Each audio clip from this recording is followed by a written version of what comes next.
Alors, vous avez eu déjà un document, mais on va le regarder un peu plus à son aise. Et ça concerne l'article, le nom. L'article, le nom. Donc, en fait, donc je vais mettre... C'est quelle page, ça? Ça, c'est ce document, voilà. C'est le document qui est là, Kita A10A. Donc, je ne sais pas si vous l'avez eu. Si vous ne l'avez pas eu, je vous le renvoie encore. Ça, je pense pas. Alors, je vais sortir ici.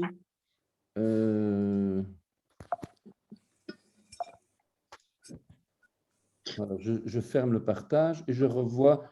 Je vais le remettre. Discuter, voilà, c'est discuter. Ici, je mets votre ordinateur. Voilà. Puis, l'article, le nom, les noms, où est-ce qu'ils sont ceux-là? Article, nom. Article. Il y a tellement de documents ici que... L'article, le nom, les nombres. Ah non, c'est pas celui-là. C'est...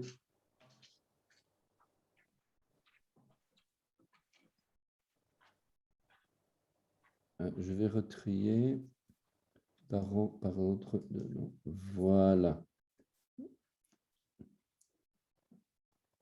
Voilà.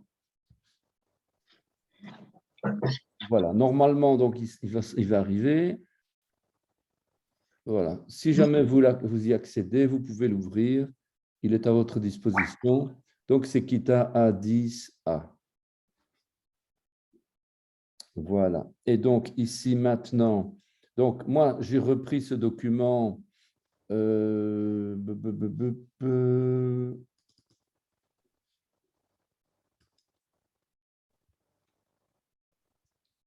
Voilà. Donc, l'article, le nom dans le Tanakh. Vous savez que Tanakh, ça veut dire quoi?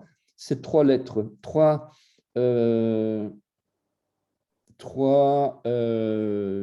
un anagramme, quoi. Hein. C'est Torah, Nevi'im, Ketuvim. La Torah, c'est le Pentateuque. Na, c'est Nevi'im, les prophètes. Et le KH, c'est les Ketuvim, c'est tous les autres écrits. Et donc, le Tanakh, c'est l'Ancien Testament. Alors, la grammaire de base, donc ça, c'est le document que je viens de vous envoyer. Donc, l'article et le nom.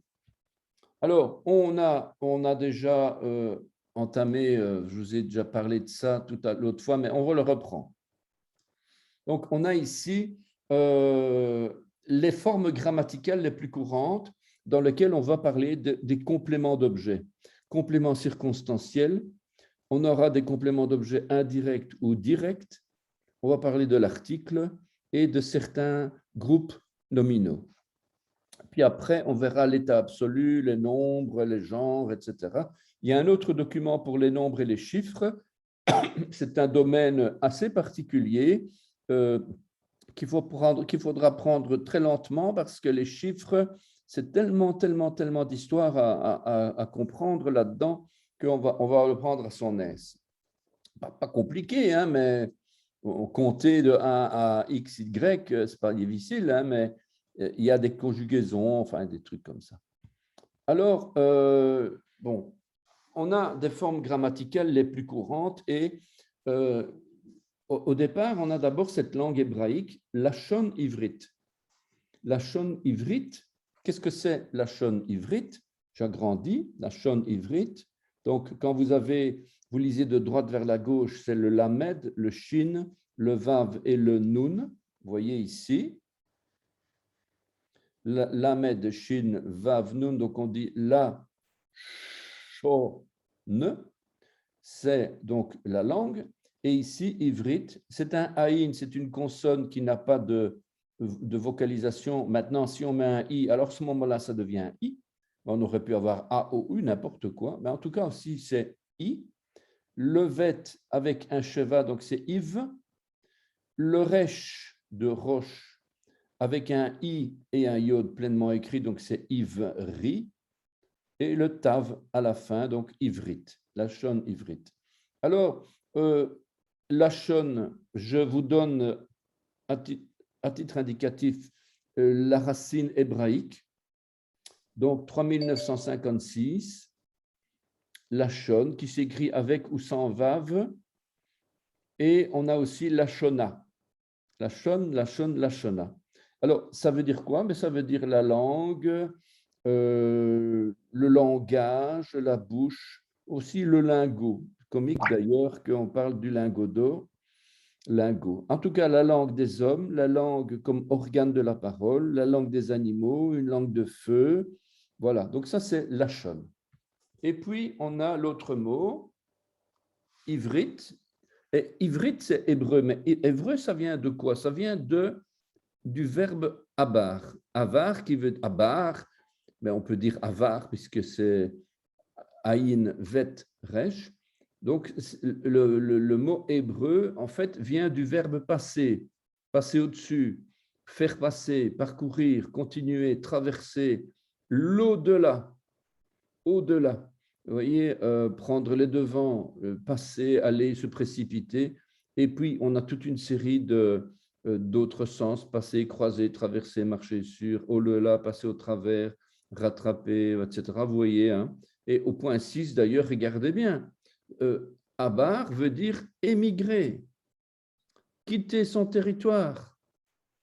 Et à la lettre D, en dessous, devenir invalide, devenir désuet au niveau de la loi et du décret, passer dans d'autres mains. Donc, quelque part dans le mot héber, avar, abar, on a déjà prophétiquement ce que deviendra ce peuple, que ce peuple va devoir partir en émigration, il va émigrer à l'étranger, il va quitter son territoire, puis son caractère va devenir invalide au niveau de la loi. Vous voyez que quelque part, c'est assez étonnant en fait, hein. Alors,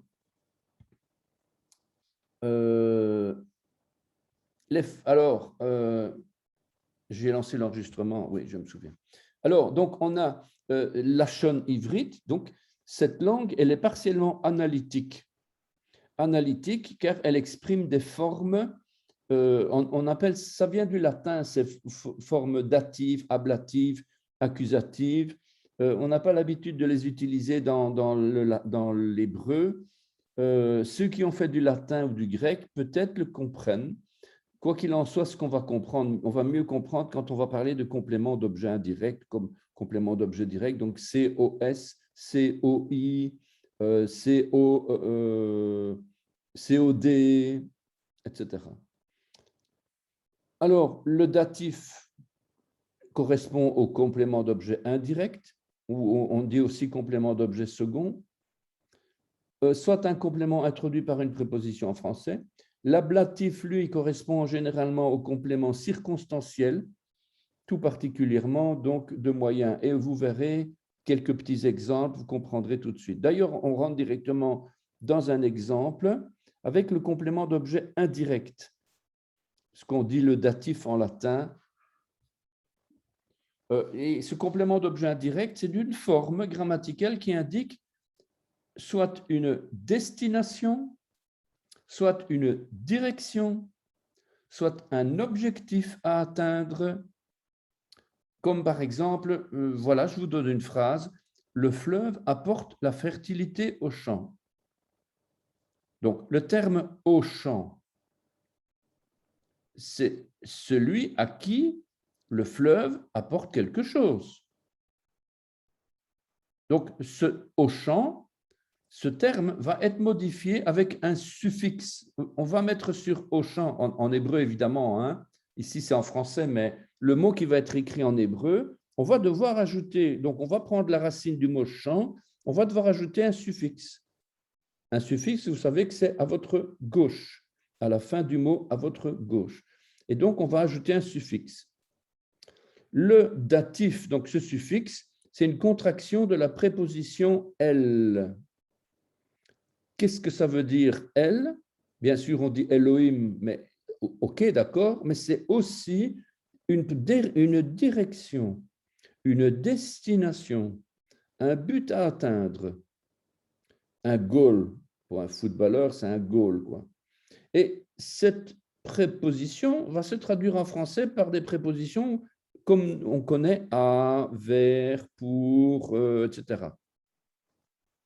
On va à Paris. À, c'est une préposition de destination. On va vers Vancouver. Eh bien, on va mettre une préposition. Alors, en hébreu, cette préposition sera un préfixe avec la lettre lamed. Donc déjà, vous avez un suffixe qu'on a vu pour expliquer la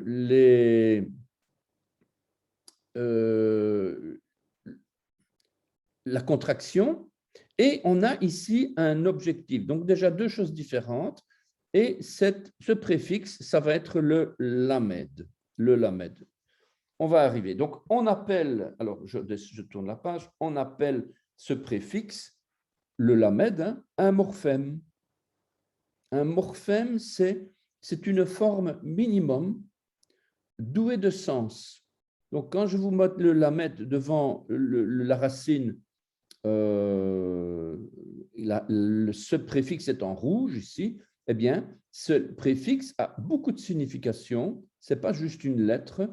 Eh bien, on va dire que c'est une forme minimum douée de sens. C'est un mot simple ou un élément de mot. La préposition la plus connue en français est notre pour, ou bien pour les affaires, ou bien au revoir. Les asakim, c'est pour les affaires. Les asakim, d'ailleurs, vous voyez ici Ossé shalom, faire. On voit déjà une racine dans la racine de faire. Un autre ici, les itraot, en direction du revoir. Les itraot, à se revoir, au revoir. Alors, en hébreu, on verra plus loin que l'article, c'est un mot, ha, he. C'est une lettre. La lettre he, celle qui est ouverte sur le côté.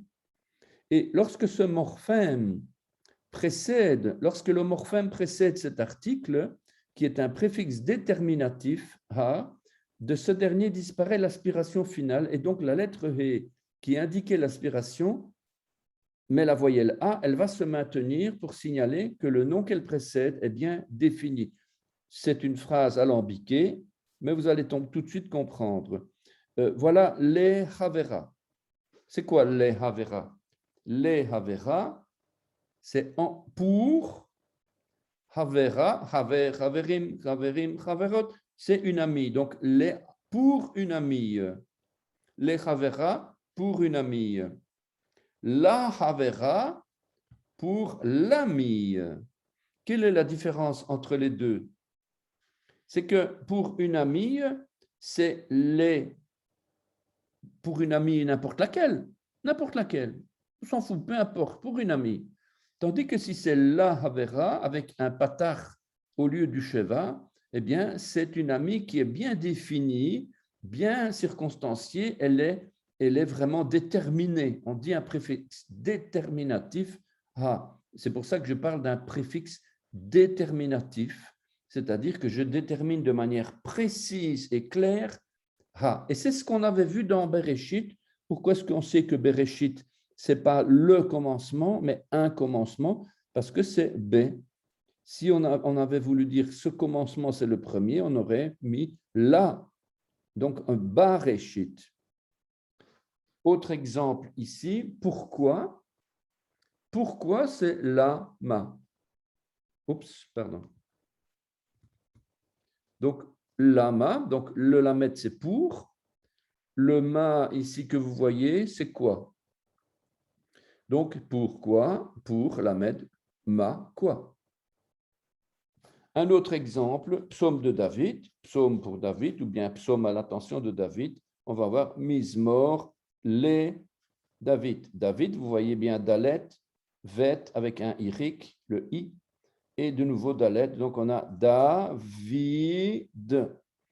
mais ici c'est Mizmor, le psaume, les David. Donc ça veut dire pour. Quand on dit psaume de David, en réalité, c'est plutôt psaume pour David. Autrement dit, il écrit un psaume, il est inspiré par Dieu, mais c'est pour lui-même, quoi. C'est pas seulement David qui écrit à l'attention d'un certain public, du peuple, nous-mêmes, mais il s'écrit à lui-même, en fait. Sinon, si ce n'était pas le cas, on n'aurait pas Lamed. On aurait mis David, qui vient de David. Donc, ça aurait été une lettre même. Alors, on a un autre complément, circonstanciel, comme on dit, hein, c'est l'ablatif, c'est un cas grammatical qui exprime notamment un déplacement à partir d'un lieu.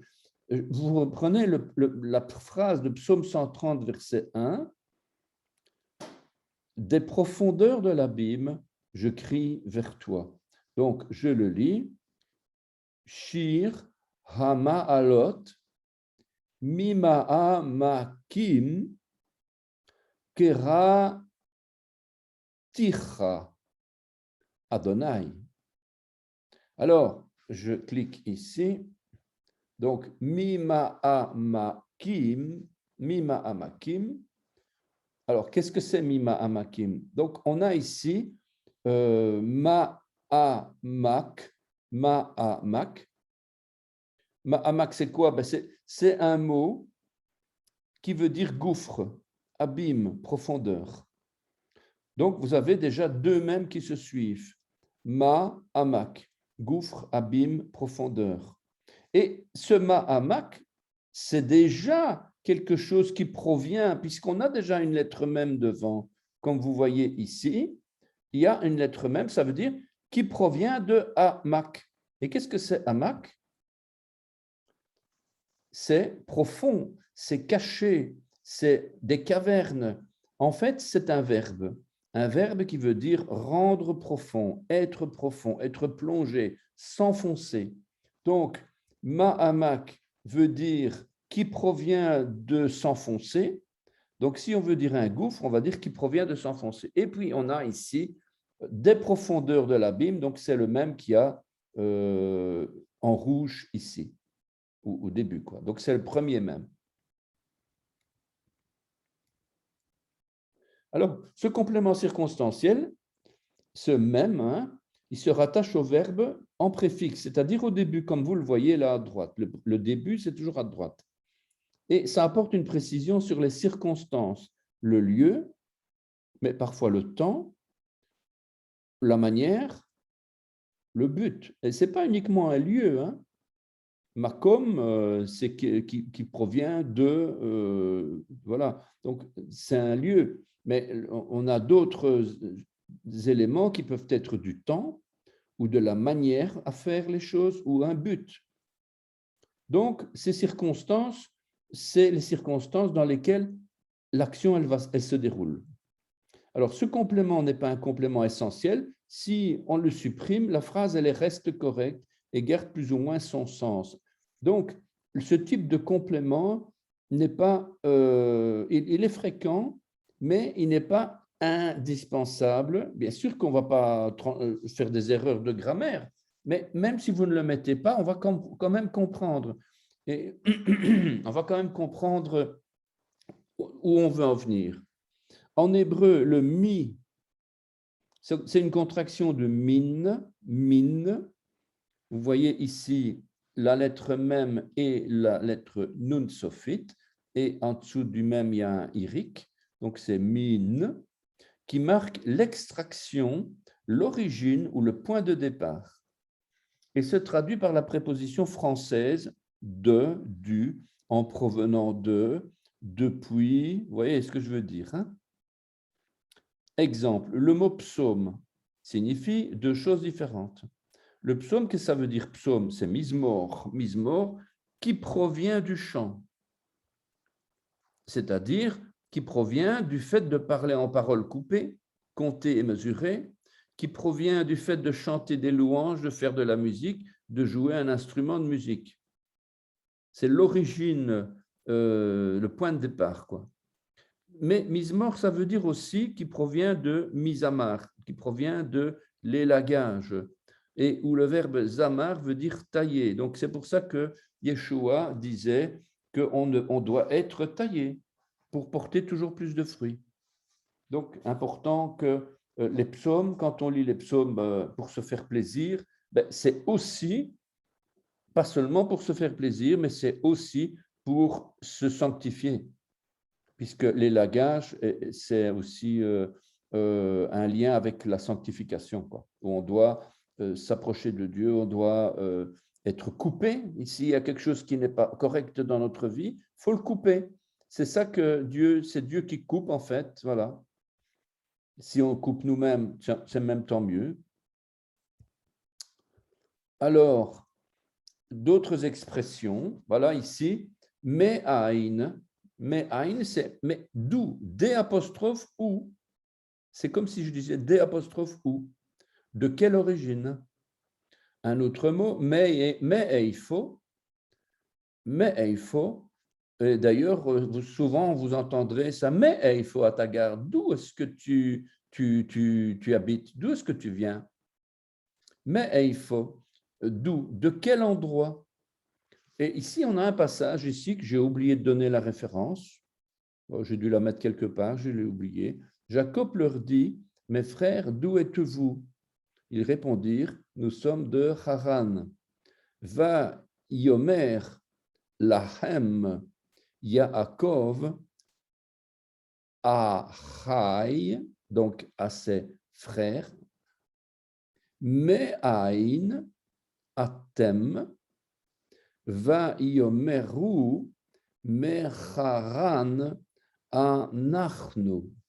Voilà donc, c'est enregistré, donc vous pourrez réécouter ce verset. Il faudra que je retrouve la référence. De toute façon, vous faites une recherche sur Internet, vous trouvez tout de suite. Hein.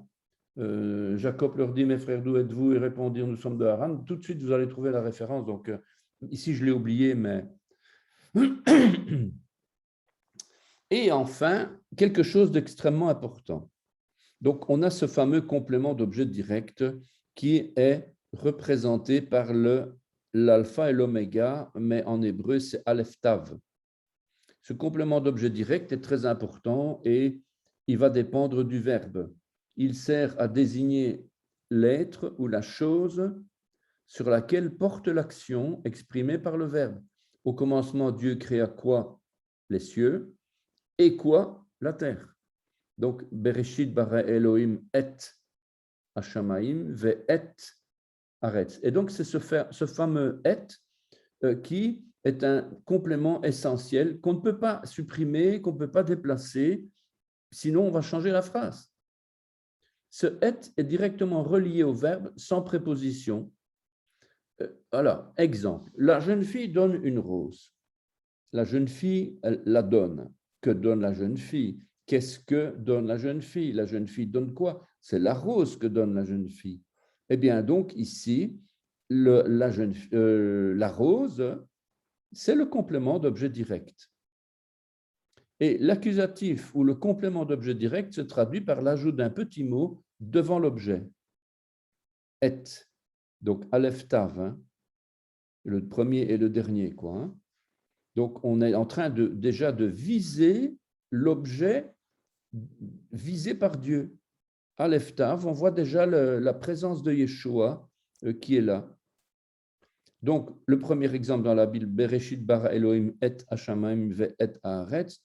Donc, Dieu créa quoi? Dieu créa les cieux. Et quoi encore? Dieu créa quoi? La terre.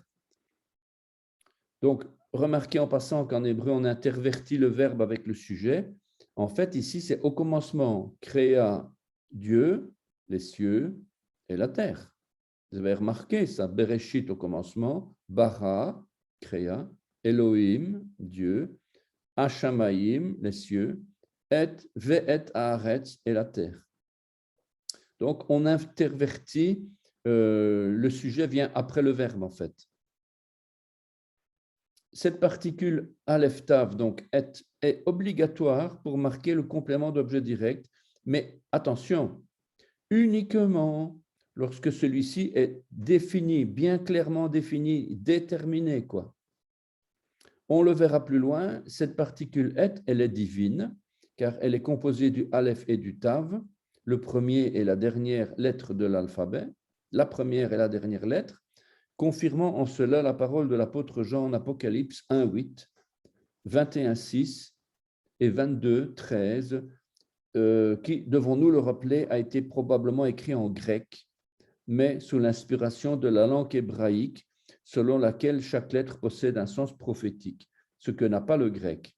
Donc, en fait, le Nouveau Testament, dans sa majorité, a été écrit soit en araméen, soit en grec, soit en hébreu, directement, et retraduit pour les prosélytes grecs qui venaient à Jérusalem pour les fêtes de l'Éternel.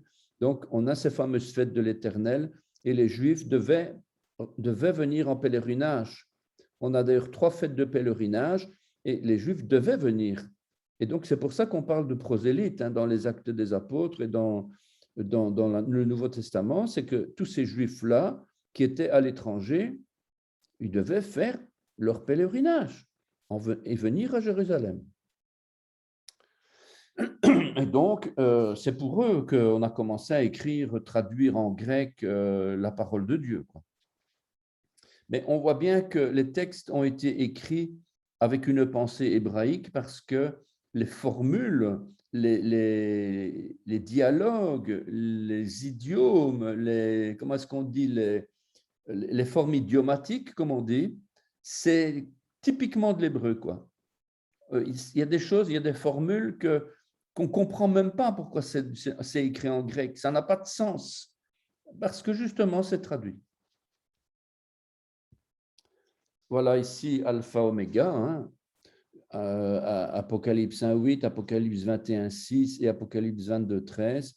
Je suis le Aleph et le Tav, dit Adonai Elohim, celui qui est, qui était et qui vient, El Shaddai, le Tout-Puissant. Le Tout-Puissant, c'est El Shaddai. Apocalypse 21,6, et il me dit, c'est fait, je suis le Aleph et le Tav, le commencement, Bereshit, et la fin. À celui qui a soif, je donnerai de la source de l'eau de la vie gratuitement. Et encore une fois, en 22,13, la même chose. Aleph Tav, premier, dernier, commencement et la fin. Alors, on sait aujourd'hui que le grec descend de l'hébreu en moins 400 avant Jésus-Christ, qui provient, lui, de l'écriture proto-sinaïtique, du phénicien, au 2e millénaire avant Yeshua. Lorsqu'on lit alpha, en réalité, on pense Aleph. C'est-à-dire quoi? C'est-à-dire le premier, le bœuf, le taureau, le puissant, le maître, le conseiller, l'époux. Lorsqu'on lit dans notre Nouveau Testament oméga, en réalité, on doit penser à cette fameuse lettre Tav qui veut dire la marque et la signature. Et la combinaison de Aleph et de Tav, très étonnant d'ailleurs, Aleph Tav veut dire hôte. Hôte, c'est le miracle. Aleph Tav, et parfois on met un Vav entre les deux pour faire le O. Ça peut être un Cholam, ça veut dire un point qu'on ne voit que les 2 lettres Aleph Tav, et ça veut dire le miracle. Donc c'est incroyable. Et la présence de ce et dans la phrase détermine l'objet. Mais que signifie déterminer, déterminer? C'est quelque chose de clairement défini. C'est le contraire de commun. Tiens, passe-moi une chaise, je vais m'asseoir. La bleue, la verte, pas grave, donne-moi une chaise. Ça, c'est commun, sans importance particulière. Le contraire. Par contre, passe-moi le trône là. Le trône, pas une chaise. Non, non, le trône. Voilà. Donc ça, c'est du défini, déterminé, pas un autre. Voilà, c'est déterminé. Et la grammaire présente 3 cas de choses déterminées. 3 cas donc, qui sont définis. On a un nom précédé d'un article, un nom, quoi, une table, une chaise, voilà, précédé d'un article, le he, qui est défini par la lettre he, un nom fléchi, c'est-à-dire un nom qui a un pronom possessif. Peut-être vous avez déjà remarqué le i à la fin. Si je dis Yeshuati, Jésus, et Yeshuati, c'est mon Jésus, c'est mon salut. Donc, on dit le nom fléchi. Et enfin, un nom propre. Donc, voilà, cet article définit quand il est précédé. Donc, quand un nom est défini quand il est précédé de l'article défini. Donc, devant, on va mettre la lettre He. La race adamique se dit Adam. Lorsque Abraham deviendra Abraham, c'est tout un enseignement spirituel qui nous est donné au travers de cette lettre divine. C'est bien avant Abraham. Le premier homme, Adam, sera lui aussi renommé pour le service divin, puisque Abraham devait devenir Abraham pour pouvoir servir Dieu. Avant, c'était quelqu'un d'un petit peu fier de lui, et là, Dieu va changer son nom et il va le faire appeler père d'une multitude de nations, donc quelqu'un qui va être humble. Eh bien, Adam, pareil. La personne à qui Dieu va donner une épouse, celui qu'il va utiliser, donc Adam, s'écrit Ha-Adam. Donc, il va y avoir une lettre devant le nom de Adam. Cela signifie que pour Dieu, il faut faire une distinction entre tous les hommes, c'est-à-dire Adam, la race adamique, les hommes en général, et cet homme-là, Ha-Adam. On ne voit pas ça dans le français. Il faut le voir dans l'hébreu, justement. C'est que ce n'est plus le même mot, puisqu'il y a un article devant. Celui-là qui sera choisi par Dieu et qui va représenter celui qu'il va devoir préparer pour en faire son serviteur. Et plus tard, même, il va en faire l'époux céleste, d'où sortira son épouse après lui. C'est évidemment ici une allégorie sur Yeshua. Lorsque Adam il est endormi et que que Dieu va lui ouvrir une côte pour en faire sortir sa femme, c'est une image évidemment, une image pour montrer Jésus, d'où sortira l'Église, son épouse, Yeshua, d'où sortira la Ka'al. La Ka'al, c'est l'assemblée, la Keila, quoi. Et plus tard, Adat Israël, c'est-à-dire cette épouse, ce peuple du témoignage. Voilà donc ces deux exemples. Donc vous avez les versets qui vous expliquent clairement l'histoire. En hébreu, en français, vous ne voyez pas la différence. Genèse 1,26, Dieu dit faisons l'homme à notre image.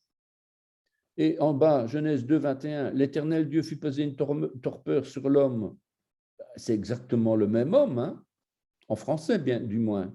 Par contre, en hébreu, regardez bien, dans Genèse 1,26, à gauche, en haut, qu'est-ce que vous avez? C'est Adam. Donc, c'est la race adamique. Ce n'est pas l'homme, c'est toute la race adamique. Par contre, dans Genèse 2,21, Ha-Adam, regardez bien, il y a l'article qui est devant. Ha-Adam, cet Adam-ci a reçu une lettre divine dans son nom. Il représente l'homme que Dieu a choisi pour en faire son élu, son serviteur, c'est-à-dire son peuple, d'où sortira son épouse. Ce Ha-Adam, c'est une préfiguration symbolique de Yeshua. De Yeshua, le Messie, celui qui sera appelé plus tard le deuxième Adam. Et voilà notre deuxième Adam. Le premier Adam, Adam, le deuxième Adam, Ha-Adam, dans Genèse 2,21. Donc, on parle du deuxième Adam déjà dans le livre de la Genèse, chapitre 2, verset 21. C'est absolument ahurissant, tout ce qu'on découvre dans l'hébreu, qu'on ne le voit pas dans les traductions. Ici, c'est Vayomer Elohim Naaseh Adam. Dieu dit, Vayomer, et il dit, Dieu, faisons Adam. Tandis qu'ici, Vayapel,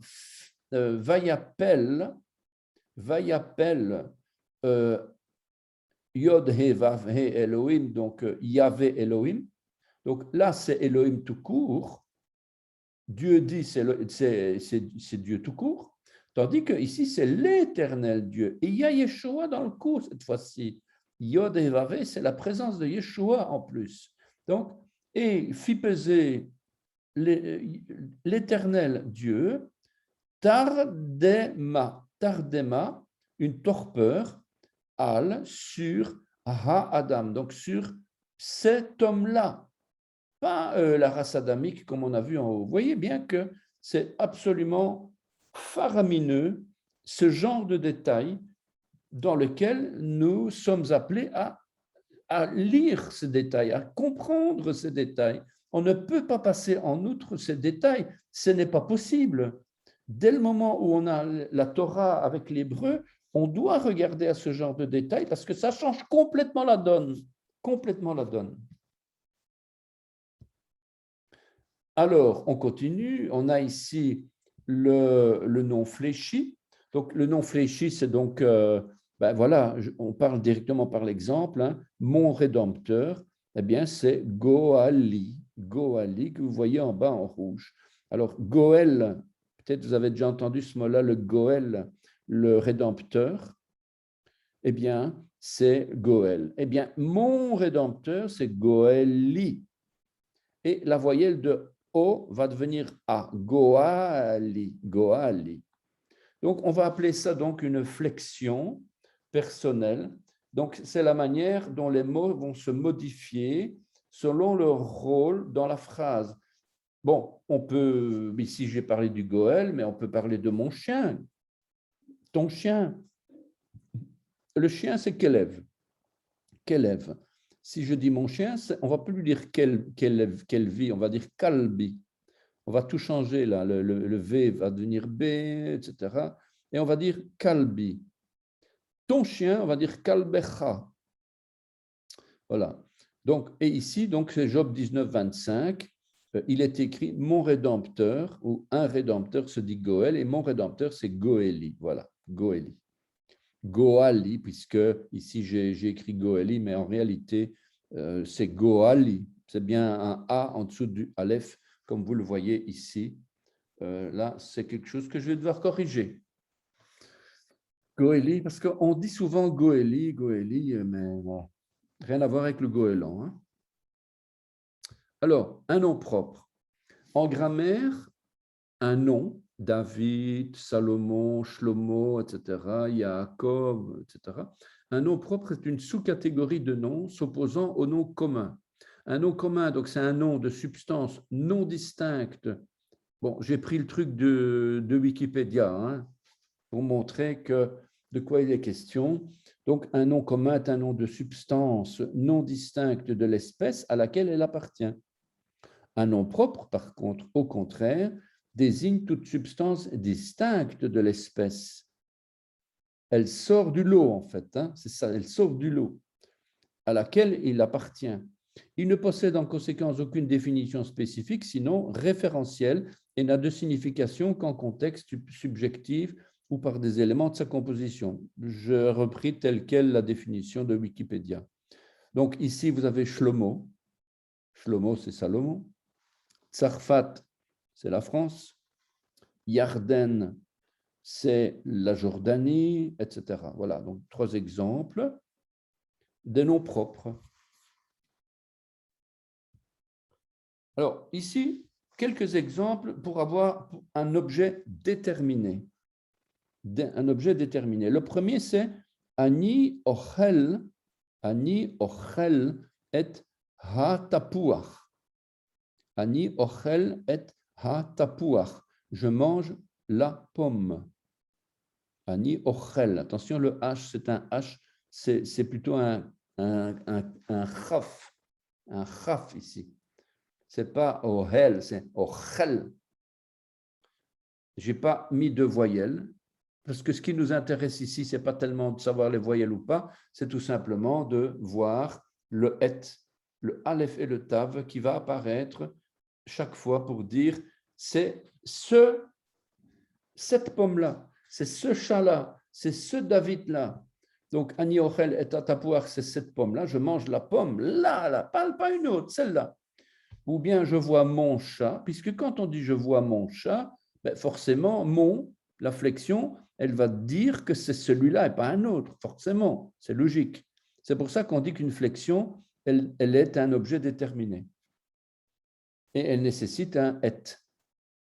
Un nom propre pareil. Ani roe et à David, je vois David. Ani roe et à David, je vois David. Si je vois David, je ne vois pas un autre David. Donc forcément, il y a un Aleph Tav dans le lot, quoi.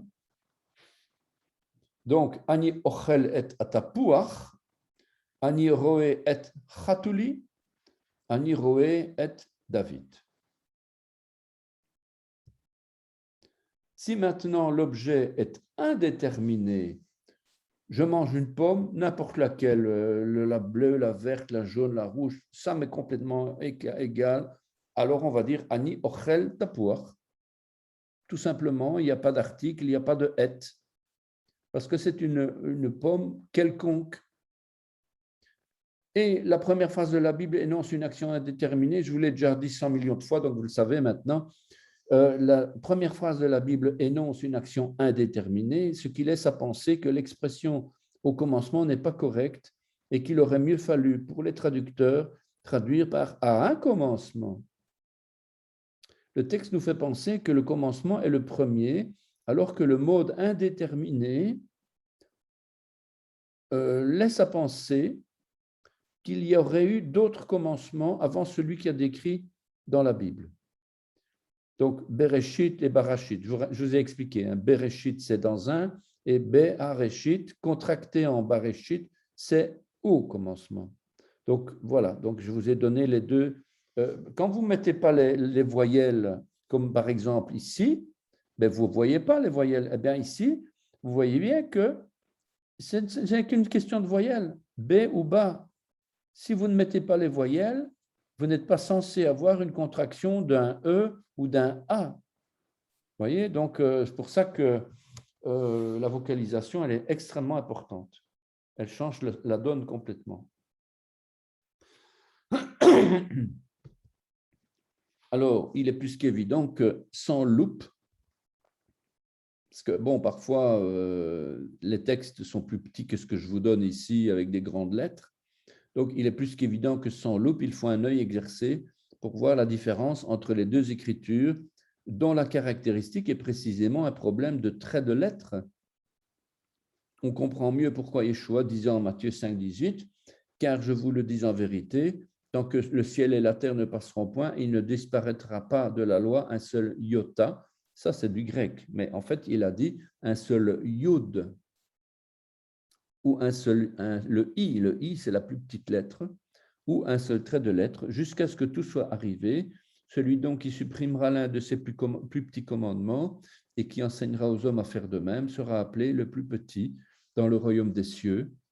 Mais celui qui les observera et qui enseignera à les observer, celui-là sera appelé grand dans le royaume des cieux. Car je vous le dis, si votre justice ne surpasse pas celle des scribes et des pharisiens, vous n'entrerez point dans le royaume des cieux. Hashamayim en hébreu, Hashamayim. Malchut Hashamayim, royaume des cieux. Malchut Hashamayim. Alors, une remarque, Yeshua, quand il était sur terre, il n'y avait pas de voyelles dans le texte hébreu. Les voyelles ne sont venues qu'au 6e siècle après Jésus, 7e siècle après Jésus-Christ. Mais les voyelles, elles existaient vocalement. Vocalement. Et donc, quand on dit « il ne disparaîtra pas de la loi un seul iota ou un seul trait de lettre », le yod a une place importante dans la vocalisation.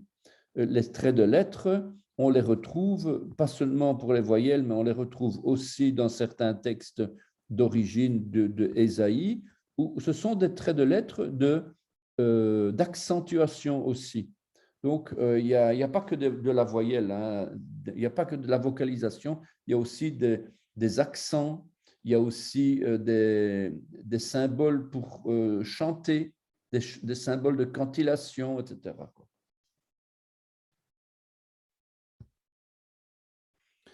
Les énoncés, je regarde quand même l'heure, 20h20, on a commencé, il va être 35, donc, bon, allez, 10 minutes, encore 10 minutes, 10 minutes, un quart d'heure. Alors, les énoncés, bon, la construction des phrases, bon, ici on va commencer dans des constructions de phrases, très simple, très facile. En hébreu, c'est beaucoup plus facile qu'en français d'ailleurs. Si je dis, après être entré dans le palais, il s'assit avant de s'endormir. Souvent, dans le français, on a parfois des phrases comme ça, tout à fait alambiquées. L'hébreu va dire, il entra dans le palais, et il s'assit, et il s'endormit. On va à chaque fois avoir un « et ». Eh bien, ici, l'hébreu est concis. De nombreuses informations sont regroupées dans un seul mot. Beto. Beto. Qu'est-ce que ça veut dire, bebeto? On a un seul mot pour dire trois choses. D'abord, on a la maison, bait. Je ne sais pas si j'ai mis ici. Non, ce n'est pas ici que j'ai mis le... Non, ce n'est pas ici que j'ai mis.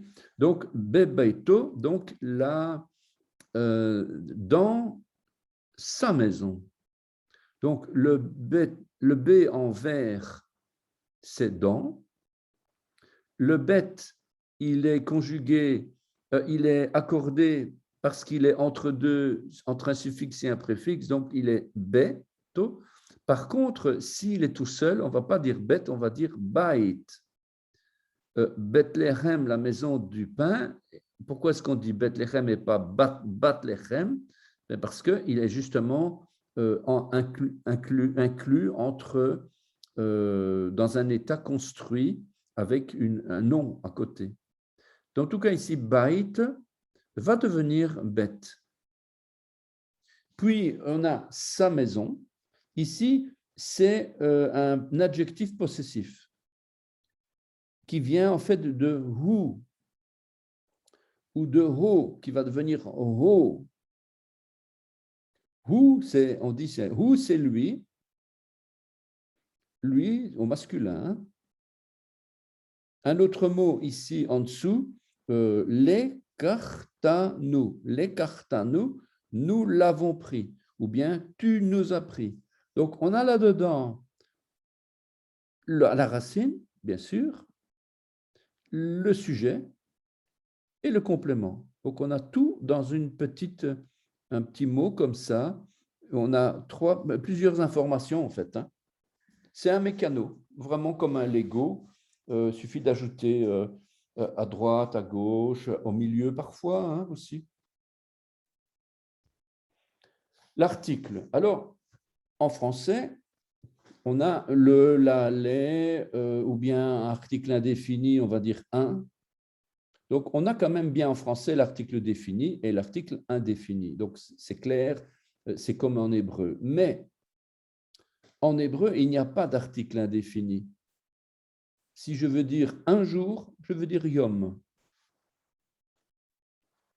Si je veux dire le jour, je veux dire ha-yom.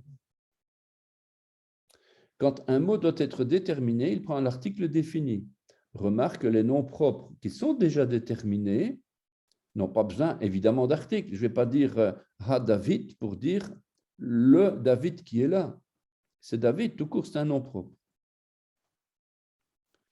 Alors, comment est-ce qu'on forme les mots? Donc, l'article défini, c'est la lettre He. Vous finirez par le savoir, j'espère. Il se met comme préfixe devant le nom qu'il précède et la voyelle va changer.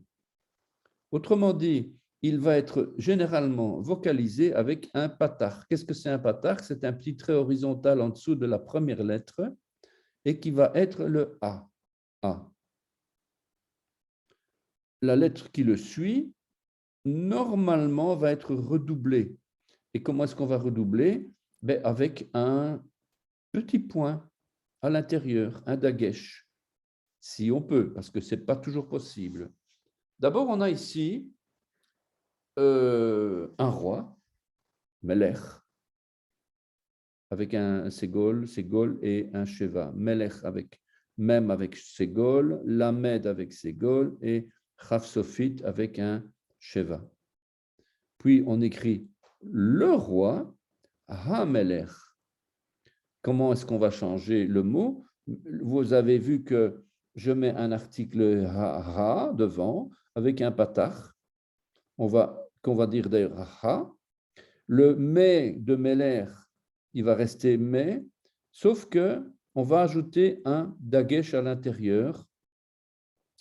Et en français, on aurait dû écrire Hamelech avec 2 M. Bon, je l'ai écrit qu'un seul M, mais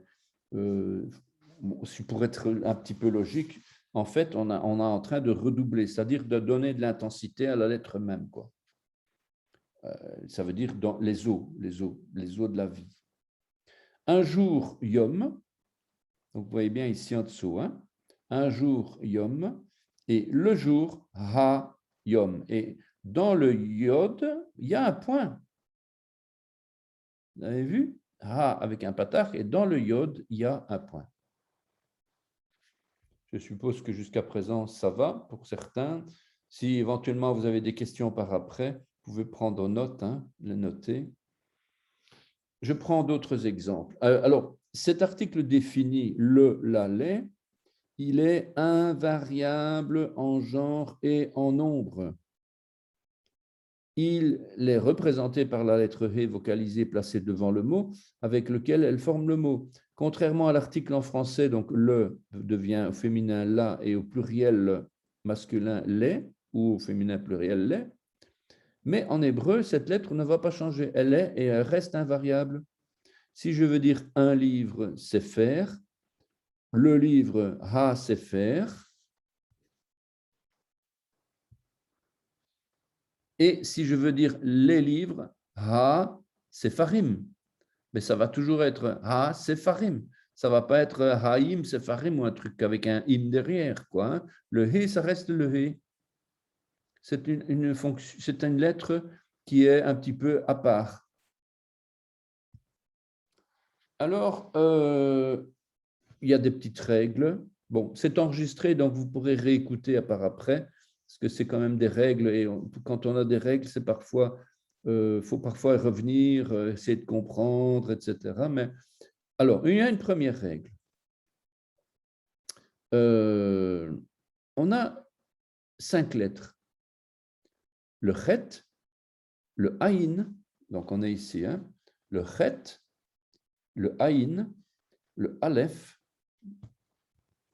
le he et le resh. Chet, aïn, aleph, he, resh. Ce sont 5 lettres qui ne peuvent pas être redoublées. On ne peut pas mettre à l'intérieur un dagesh. Voilà, c'est un principe, quoi. Donc, à cause de ça, justement, on va avoir un petit problème. Comment est-ce qu'on va dédoubler une lettre qu'on ne peut pas dédoubler? Eh bien, on va augmenter le dédoublement, pas sur la lettre, mais sur la voyelle qui est avant.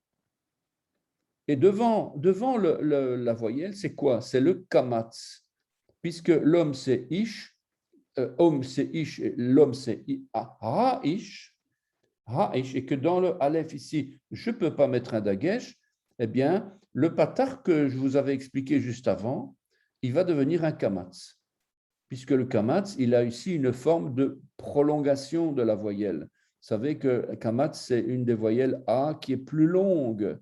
Et donc, elle a déjà une forme de redoublement quelque part, hein. Ce n'est pas un redoublement, mais c'est une accentuation. Donc, c'est elle qui prend l'accent. Pour ces lettres, la voyelle de l'article défini subit une modification. Devant le mot commençant par aleph, aïn ou resh, la voyelle patar de l'article devient une voyelle kamatz. Ici, j'ai ha-ish, ha-olam ou ha-rosh. Donc, l'homme, le monde, la tête.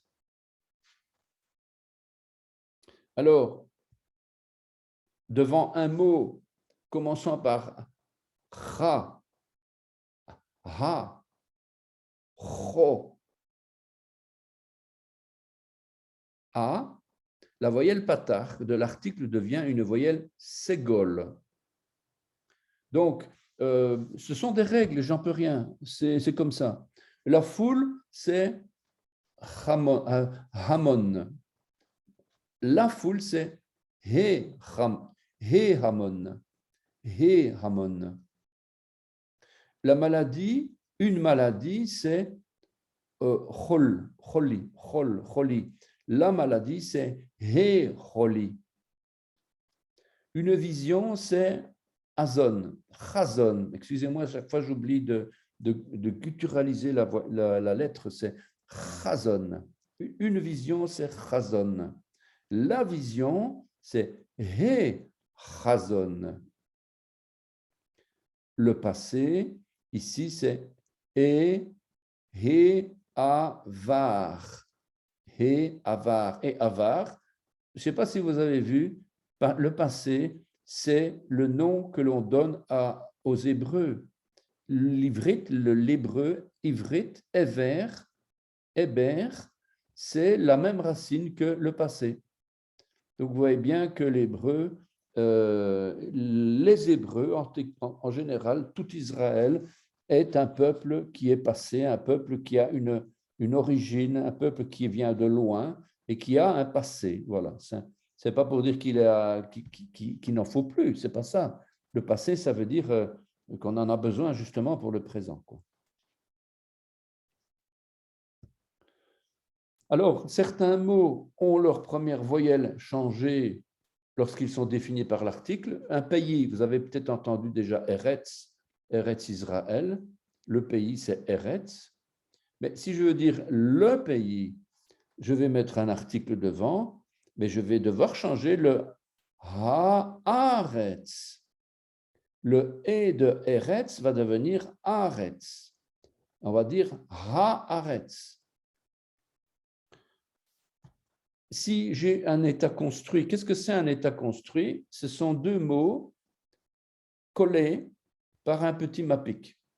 Un petit mappiq, c'est un petit tiret horizontal qui se trouve plus haut, dans le même alignement, dans la même hauteur que les lettres elles-mêmes. Ça n'a rien à voir avec le trait d'union français, hein. C'est pour ça que parfois j'ai des difficultés au niveau de la police de caractère, de retrouver une police où on sait avoir le mappiq. Eh bien, ici, c'est Eretz Israël, le pays d'Israël. Le pays d'Israël, c'est un État construit. Voilà. On va reparler encore des États construits ici. Alors, quelques remarques. Comme on l'a vu, l'article indéfini, bon, j'espère que vous avez toujours votre tête sur vos épaules, que vous n'avez pas démissionné, parce que je sais bien que c'est pas évident, la grammaire comme ça, mais c'est pour ça que la vidéo, elle est là à votre disposition pour la réécouter.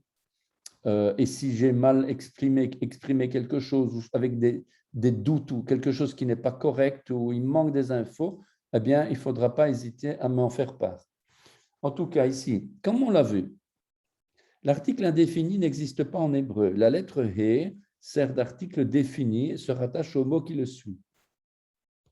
Il définit tous les noms, quels qu'ils soient, quel que soit leur genre, quel que soit leur nombre. Cet article CET, cet article revient au le, la, les, apostrophe, les français. Comment est-ce qu'on va dire un enfant? En enfant, on va dire Yeled. Yeled, c'est comme ici, voilà. Yeled. Yod, Lamed, Dalet. Eh bien, ça va être la même racine pour tous les cas ici. Le garçon, les filles, le garçon, l'enfant, les filles. On va dire Ha-Yeladim, donc c'est les garçons masculins, donc on ne peut pas dire les enfants, on doit dire vraiment garçons, les mâles, les enfants, Ha-Yeladim. La fille, on va dire Ha-Yalda, donc c'est un féminin ici, Ha-Yalda. Le garçon ou l'enfant, Ha-Yeled. Et les filles, c'est Ha-Yela-Dot. Vous avez vu que le féminin pluriel, c'est le hot, c'est-à-dire Vav, Tav. Voilà. Je vous les ai laissé une place pour éventuellement retranscrire dans votre document le texte. Ici, par exemple, vous devriez écrire H-A-Y-E-L-A-D-I-Y-M.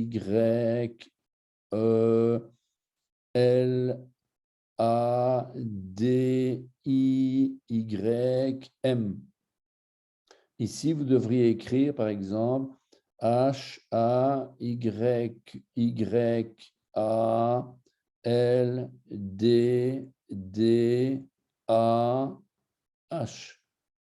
Je vous ai dit le nombre de fois qu'il faut répéter la lettre. Hein. Le garçon, l'enfant, c'est H-A-Y-Y-E-L-E-D.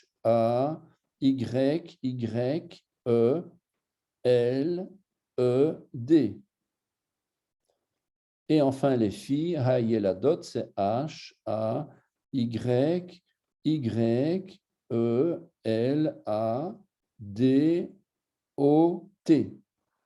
Voilà, comme ça, vous pourrez réécouter éventuellement et recopier si vous avez envie.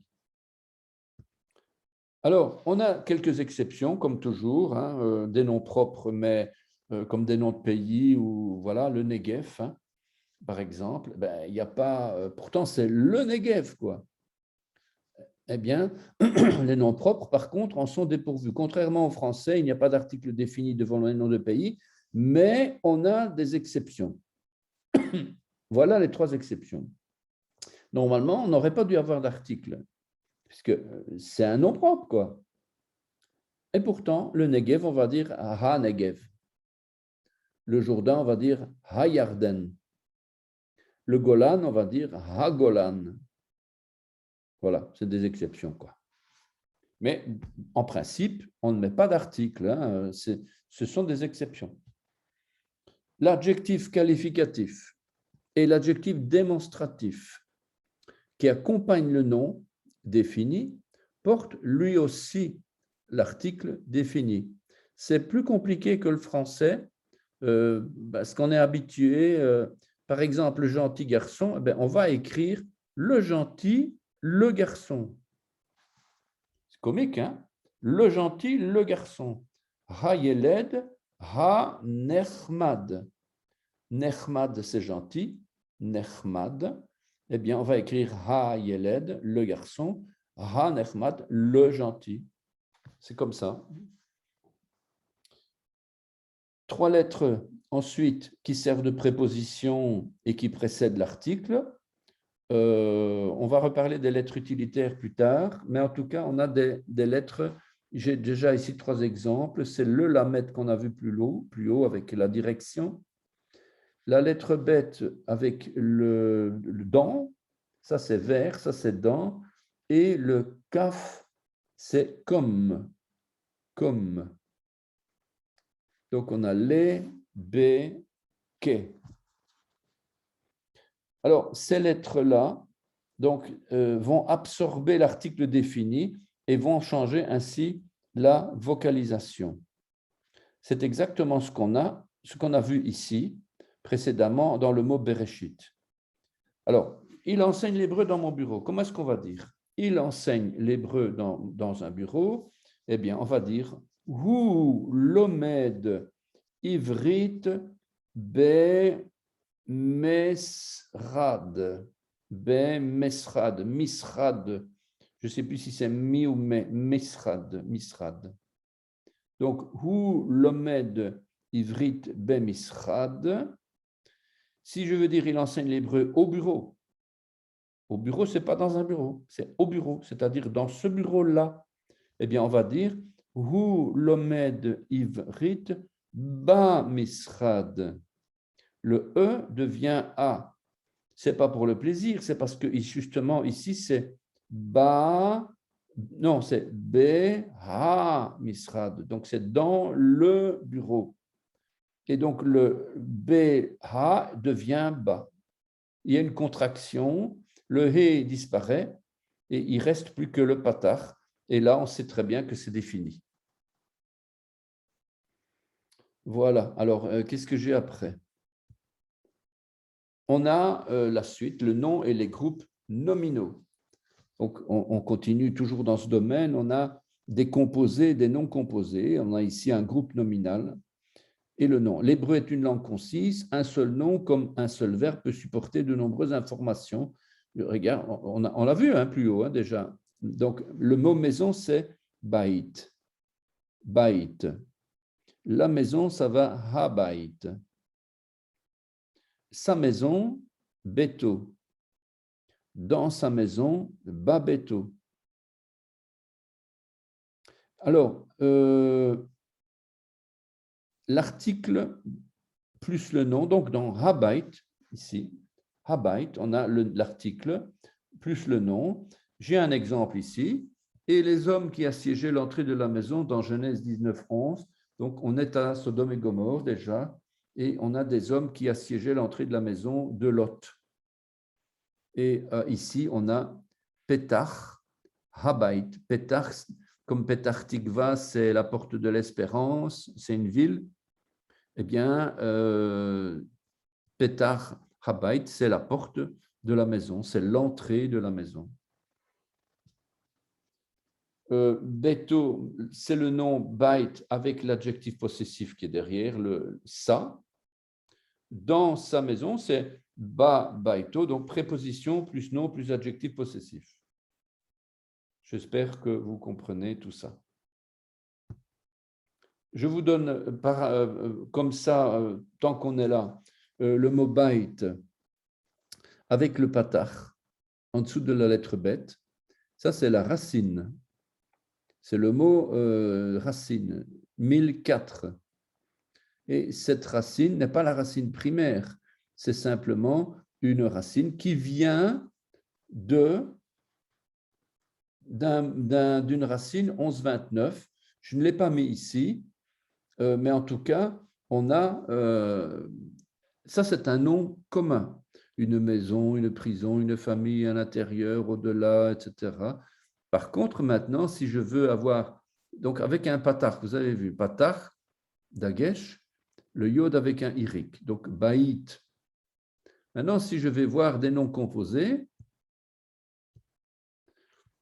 la ville de Beth Aven, c'est plus Beit Aven, c'est Beth. Le A est devenu E avec un tséré. Le tséré, c'est les deux points horizontaux. Hein. Beth Aven qui veut dire la maison de la vanité, la maison de l'idolâtrie. C'est une ville qui existait à l'est de Bethel. Une autre ville, Bethel, la fameuse Bethel, la maison de Dieu. Donc, Bethel, de nouveau, on n'a pas Beit-El, mais c'est Bethel. Alors que le mot tout seul, la maison, c'est Beit. Et Bethel, c'est un ancien lieu d'adoration en Ephraïm, en frontière de Benjamin. C'est aussi le lieu de la région sud de Juda, non loin de Beersheba et Tsiklag.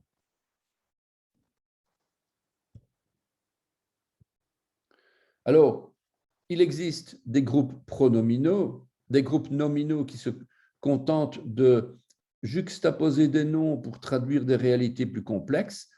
Un roi, c'est Melech, vous avez vu, hein? Melech, c'est un roi, c'est le nom, quoi. Si maintenant je veux le roi d'Israël, qu'est-ce que c'est le roi d'Israël? On appelle ça une construction génitive, un état construit. Le mot Israël fait que David est roi. Si vous enlevez d'Israël ici, David n'est plus rien. Et c'est pour ça qu'on dit que c'est un état construit. Melech Israël. C'est un état construit. On a un autre état construit, David, le roi d'Israël, David Melech Israël. Si vous enlevez Israël, David le roi, ça n'a plus de sens. On ne peut pas être roi s'il n'y a pas roi de quelque chose.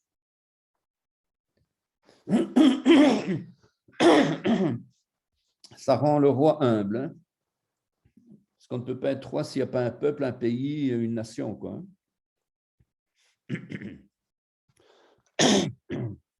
Alors, on pourrait ajouter un adjectif, emboîter des constructions, etc. Alors, j'ai repris un texte ici de qu'est-ce que c'est qu'une construction génitive. Vous le lirez, c'est juste pour info, dans lequel vous avez des exemples comme la veste de Jean. Ben, de Jean, c'est le complément déterminatif. Le père de Jean, ben, de Jean, c'est le complément déterminatif. Et c'est ce qu'on appelle une construction génitive qui implique deux noms, la tête ou le nom modifié et le nom dépendant ou le nom modificateur. Le nom dépendant modifie la tête en exprimant la propriété de celle-ci. Vous voyez, donc il y a une propriété qui appartient quoi, à l'autre nom. Voilà. Alors, donc, au niveau du nom, on a fini et on va passer maintenant à une nouvelle matière qui n'est, c'est pas une nouvelle matière, c'est juste plutôt de l'information. C'est qu'en hébreu, on a deux genres, le masculin et le féminin. Je ne pense pas qu'on a du neutre. Je ne pense pas que ça existe. Je ne suis pas certain, mais non, c'est masculin ou féminin. Du point de vue de l'herméneutique, qu'est-ce que c'est que l'herméneutique?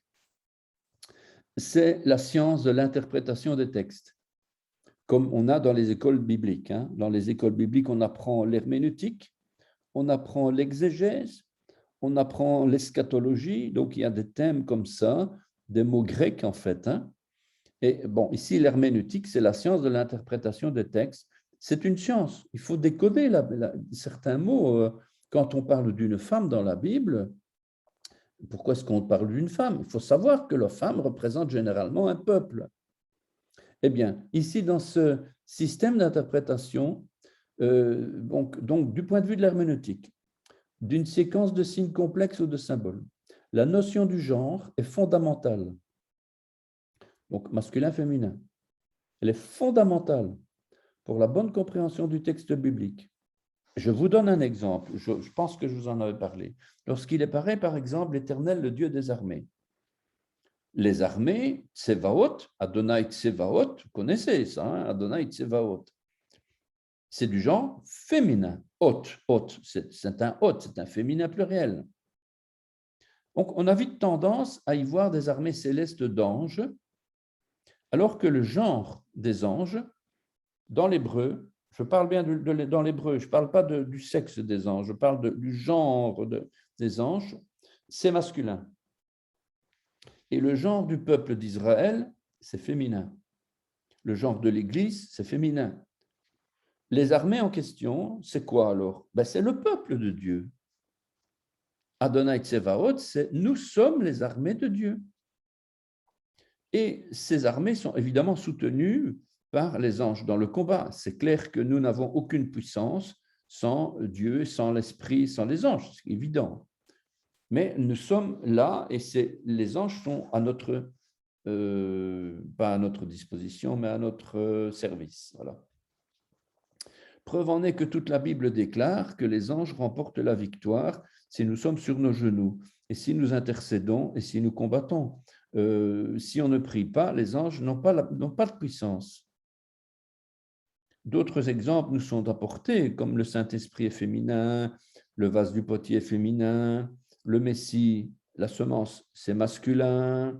Donc, c'est des choses très, très importantes au niveau de l'herméneutique, donc dans la science de l'interprétation, puisque quand on fait de l'hébreu biblique, forcément, on va essayer de comprendre qu'est-ce que Dieu veut nous montrer.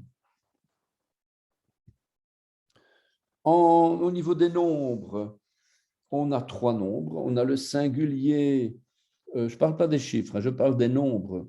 On a le singulier, le duel et le pluriel. Je pense que vous savez déjà ça. Donc, le singulier, certains noms ne s'emploient qu'au singulier. Le duel, c'est surtout pour des réalités qui vont par pair, comme le corps, les parties du corps humain. Mais aussi, ce duel va nous ramener parfois au peuple une double Jérusalem, une double Égypte. Yerushalayim, c'est 2 Jérusalem, une en haut, une en bas. Et l'Égypte, c'est 2 Mitzrayim, c'est une en haut, une en bas. Et voilà, chaque fois qu'on a un Haïm, c'est une double, c'est une paire en fait. Le pluriel, lui, certains noms ne s'emploient qu'au pluriel. Voilà, donc Elohim, par exemple, c'est pas du duel, donc il y a pas, c'est minimum 3. Si ça avait été 2, on aurait eu Elohim. Or, comme c'est Elohim, forcément, c'est 3 ou plus. Bien sûr, on sait bien que c'est pas 4, c'est minimum, maximum 3. Il n'y a pas plus que 3. En attendant, c'est bien un pluriel de 3. Grammaticalement, je ne vais pas discuter, ouais, mais il n'y a pas le Père, le Fils ou machin, etc. Non, je parle grammaire. Au niveau grammatical, le pluriel de Elohim, c'est 3. Ensuite, on a aussi 2 états. Qu'est-ce que c'est un état absolu et un état construit? Un état absolu, c'est le cheval. Voilà, le cheval, c'est un état absolu. Maintenant, si je veux dire le cheval de David, ben ça, c'est un état construit. Ce n'est plus un cheval tout seul, non, c'est le cheval qui appartient à David. Et cet état va exprimer un état de dépendance dans la relation génitive, dans le complément d'objet direct. Donc, ce n'est pas juste un complément d'objet direct, c'est vraiment que l'un dépend de l'autre, quoi. S'il n'y a pas David, ben, il n'y a pas de cheval. C'est un peu ça l'idée. Le cheval de David, l'un est lié à l'autre. Et dans les langues sémitiques, le nom prend l'état construit quand il est suivi d'un complément du nom et on s'en retrouve alors automatiquement défini. Donc l'un est défini par l'autre.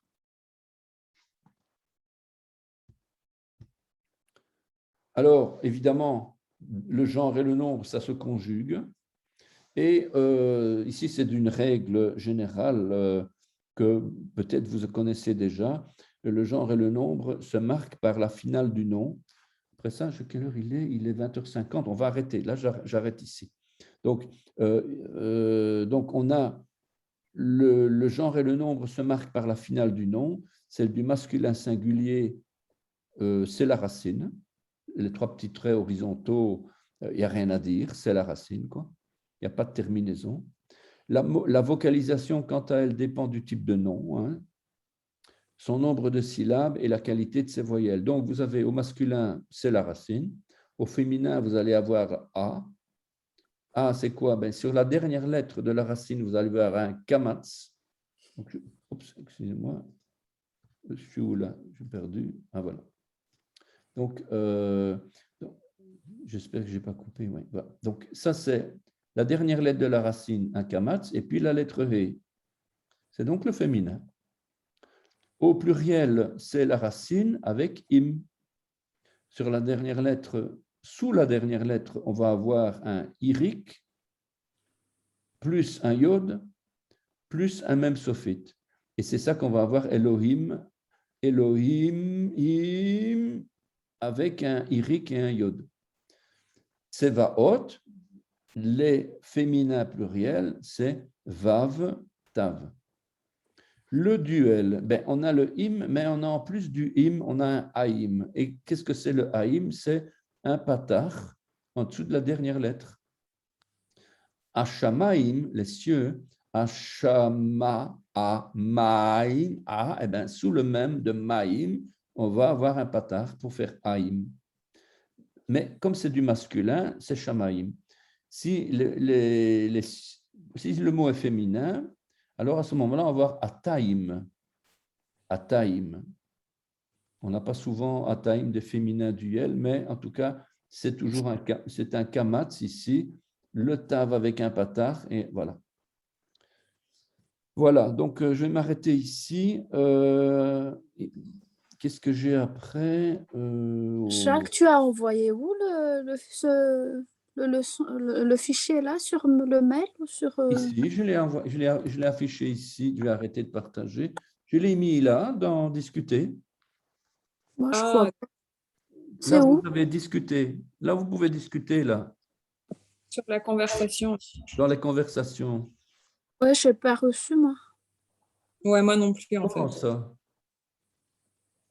Ben, je l'ai envoyé, tout le C'est monde. mieux de nous l'envoyer par email, hein, Jacques. Ok, je vais le faire. Je vais vous envoyer par email. Pas de problème. S'il vous plaît. Pas de problème, je vous l'envoie. Et tous les autres, vous nous les avez envoyés par email? On a reçu par email le Oui, Kita oui, A1. oui, oui, Ouais. oui, oui. Ce que vous avez envoyé par email, c'est le Kita A1, non? C'est ça, le Kita A1, les voyelles, l'alphabet, qu'est-ce que j'ai encore envoyé? Et alors, est-ce que je ne vous avais pas envoyé le Shabbat à un moment? Non. Non. Ah, c'est Non. pas votre groupe que j'ai envoyé le Shabbat. J'avais un texte sur le Shabbat, une conversation, quoi. Non, eh bien, ça va. Ben, je vous le renverrai là, tout de suite. Je Et vous c'était l'enverrai. pour mardi dernier aussi. Je pense pas que c'est dans le Kita A1 parce que je sais pas. OK, Non, ben, celui voilà. de mardi dernier n'est pas dans le Kita. Non. Non. Je vais remettre en pièces jointes tout ce qu'on a vu, comme ça. Si vous Merci. l'aviez, vous ne devez pas Ouais. le télécharger. Et si vous ne l'avez pas, ben, comme ça, vous l'avez en plus. Oui, parce que c'est important de les revoir plusieurs fois. Oui, voilà. Et profitez aussi de la vidéo que je vous enverrai aussi pour réécouter, parce que je sais bien que de la théorie comme ça, déjà après une certaine heure, en plus, on a un certain âge. Je ne parle pas pour Esther, n'est-ce pas? Jacques, je voulais juste une question, je ne vais pas trop tarder, hein, parce qu'on ne va pas user de ton temps. Juste une question. Tu avais parlé du complément l'ablatif. Tu as dit que ce n'était pas indispensable. Alors, pourquoi, si ce n'est pas indispensable, pourquoi on le met alors de temps en temps? Non, C'est ça? c'est une façon de dire, bien sûr, ce n'est pas une règle pour dire qu'il faut mal parler, mais c'est pour expliquer en fait que le Aleph Tav, lui, tu ne peux pas toucher à ça. Ouais. Si tu t'oublies de conjuguer avec un même pour dire que ça vient de la source de, en provenance de, ou bien un lamed pour en direction de, ou bien un kaf parce que c'est à cause de, enfin des choses comme ça, on ne peut pas faire des erreurs comme ça. Mais à la limite, bon, quoi. Mais, tandis que si tu oublies un Aleph Tav, si tu dis par exemple Bereshit bara Elohim Hashamaim Ve'aretz, là on a un problème. Là c'est carrément, ça ne veut rien dire en fait. On doit avoir le Aleph Tav, le Et, parce que c'est un complément d'objet direct. Et dans les règles, dans les cours d'hébreu, ils disent justement que c'est plus important, cette règle-là, elle est plus importante, même si on ne peut pas supprimer les autres. Hein, attention, je ne suis pas en train de dire que les compléments circonstanciels, on peut les bâcler, mais c'est pour expliquer l'importance du complément d'objet direct. Voilà. Ouais. Merci. Voilà. Eh bien, si vous êtes d'accord, on se retrouve la semaine prochaine. Ouais. Et que Dieu vous bénisse dans Merci. votre vie à chacune, donc Merci. personnellement, familiale et financière aussi, études, et familiale aussi avec les problèmes qui ont été évoqués. Donc, on prie les uns pour les autres, que le sang d'Yeshua soit sur vous toutes. Ouais, Amen. merci. Merci. Voilà.